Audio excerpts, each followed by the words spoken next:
ભુજથી ભાવનગર વચ્ચે નવી બસ રૂટની આજે વિધિવત શરૂઆત કરવામાં આવી હતી।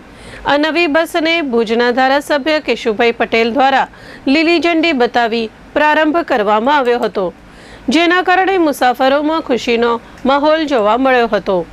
આ પ્રસંગે ગુજરાત સરકાર પ્રત્યે આભાર વ્યક્ત કરતા જણાવાયું હતું કે રાજ્યના મુખ્યમંત્રી ભૂપેન્દ્રભાઈ પટેલ પ્રજાવત્સલ નેતા તરીકે લોકોના પ્રશ્નોને સમજી સુવિધાઓમાં વધારો કરી રહ્યા છે।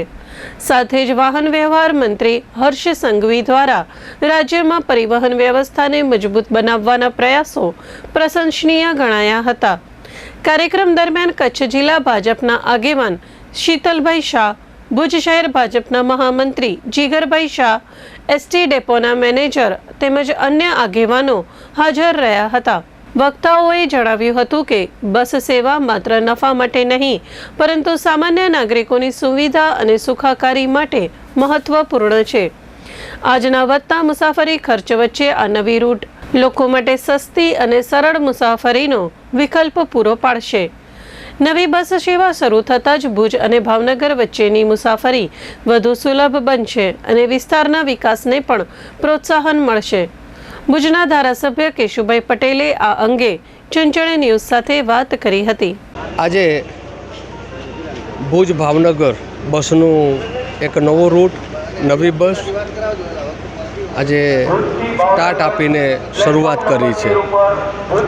જે રીતે ગુજરાત સરકારના આદરણીય મુખ્યમંત્રી ભૂપેન્દ્રભાઈ પટેલ અને વાહન વ્યવહાર મંત્રી હર્ષભાઈ સંઘવીએ 182 બસનું ગાંધીનગરથી 182 નવી બસો લોકોની સુખાકારી માટે મૂકી અને એક વિધાનસભામાં એક બસ એટલે 182 વિધાનસભામાં 182 બસો, કચ્છ જિલ્લામાં 6 બસો અને ભુજ વિધાનસભામાં આજે ભુજ ભાવનગર બસ અવરજવર માટે ત્યાંથી ઉપડશે, અહીંયાથી જશે। આખો રૂટ એક નવી બસથી ચાલુ કર્યો છે। તો હું ગુજરાત સરકારના મુખ્યમંત્રી આદરણીય પ્રજાવત્સલ, જેને પ્રજાના દર્દની અને સમજ છે એવા મુખ્યમંત્રીનો પણ ખૂબ ખૂબ આભાર માનું છું। વાહન વ્યવહાર મંત્રી હર્ષભાઈ સંઘવી સાહેબનો પણ ખૂબ ખૂબ આભાર માનું છું। જે રીતે ગુજરાતનો લોકાભિમુખ વહીવટ કરી રહી છે સરકાર, અને સ્વાભાવિક છે કે સરકાર લોકોની નાની મોટી સમસ્યાઓ, નાના મોટા દર્દ સમજતી હોય।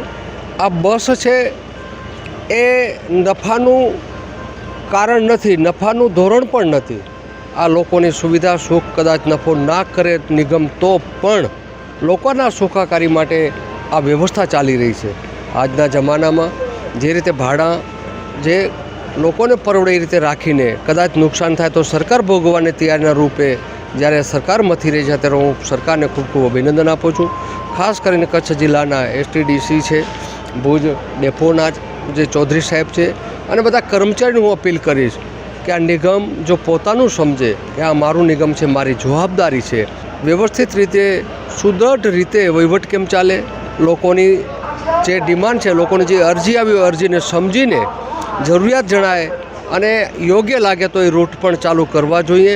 ઘણી વખતે આપણા જવાબ એવા હોય કે બસો નથી, કંડક્ટર નથી, ડ્રાઈવર નથી। આ સમસ્યામાંથી આદિકાળથી ચાલી આવે છે, ક્યાંક હમણાં પણ હશે, પણ એમાંથી જો તમે સકારાત્મક અભિગમથી ક્યાં જરૂરિયાત છે એવા જો રૂટ ચાલુ થાય અને લોકોની સુખાકારી, લોકોની જે ડિમાન્ડ છે એને આપણે અનુકૂળ થઈશું, ચોક્કસ સરકારનો જે પ્રયત્ન છે અને એ સરકાર ત્યાંથી પ્રયત્ન કરે પણ એને ઇમ્પ્લિમેન્ટ અમલ કરવાનો એક નાના કર્મચારીની જવાબદારી બને છે। ત્યારે હું સૌને અપીલ કરીશ અને હું શુભકામના આપીશ કે જે રીતે સરકાર પ્રયત્ન કરે તમારો મારો જો સહયોગ હશે તો એ પ્રયત્ન ચોક્કસ સફળ થશે અને લોકોને જે સુવિધા મળવી જોઈએ સુવિધા મળશે।